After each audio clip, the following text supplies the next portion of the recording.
शिमला में आम जनता ने मीडिया से बातचीत के दौरान जम्मू कश्मीर के पुलगाम जिले में हुए आतंकी हमले पर गहरा दुख और रोष व्यक्त किया है। लोगों ने कहा कि यह एक बेहद दुखद घटना है जिसमें निर्दोष लोगों की जान चली गई। प्राप्त जानकारी के अनुसार यह हमला उस समय हुआ जब कुछ पर्यटक पुलगाम में घूमने गए हुए थे। हमले के दौरान कई लोगों की मृत्यु हो गई और कई लोग घायल भी हुए। इस घटना ने पूरे देश को झकझोर के रख दिया है। मीडिया से बातचीत करते हुए शिमला के नागरिकों ने कहा कि जब हमारे देश के निर्दोष नागरिकों पर इस तरह का हमला होता है तो यह केवल एक व्यक्ति पर हमला नहीं बल्कि पूरे हिंदुस्तान पर हमला होता है। यह बेहद दुर्भाग्यपूर्ण है कि पाकिस्तान समर्थित आतंकियों द्वारा हमारे लोगों को निशाना बनाया गया है।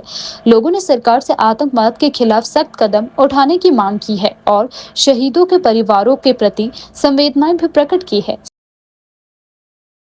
ये इंटेलिजेंस एजेंसीज का और जो सिक्योरिटी फोर्सेस है, स्टेट गवर्नमेंट का भी और सेंट्रल गवर्नमेंट का भी, इसमें लैप्स बिल्कुल दिखता है। और बॉर्डर्स एरिया जितने भी है वो सील भी होने चाहिए और चौकसी, मतलब पैरामिलिट्री फोर्सेस है चाहे आर्मी है, और ख़ास करके इंटेलिजेंस की जो ये फ्लेवर है इस पर भी बड़ी चिंता जता रहे हैं पूरे देश के लोग। और पूरे इंटरनेशनल लेवल पर ये चर्चा शुरू हो गई है कि कहीं भी आदमी सिक्योर नहीं है। ये बड़ा चिंता का विषय है। हाँ बिल्कुल, इससे इनकार नहीं किया जा सकता क्योंकि ऐसी कोई साजिश तो ज़रूर है।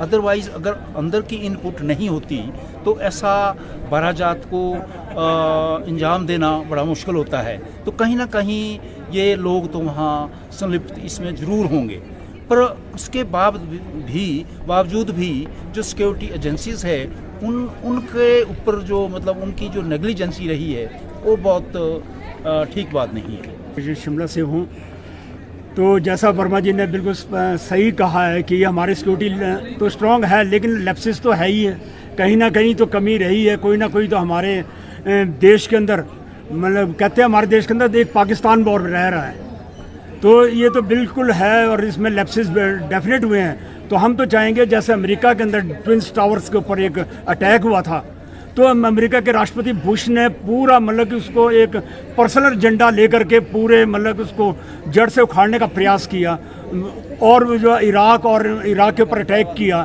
इस तरीके से हमें तो एक सख्त कदम हमारे देश के पॉलिटिशियंस को डेफिनेटली उठाना चाहिए, नहीं तो ये हादसे तो ऐसे होते रहेंगे, ऐसा हमारा मानना है।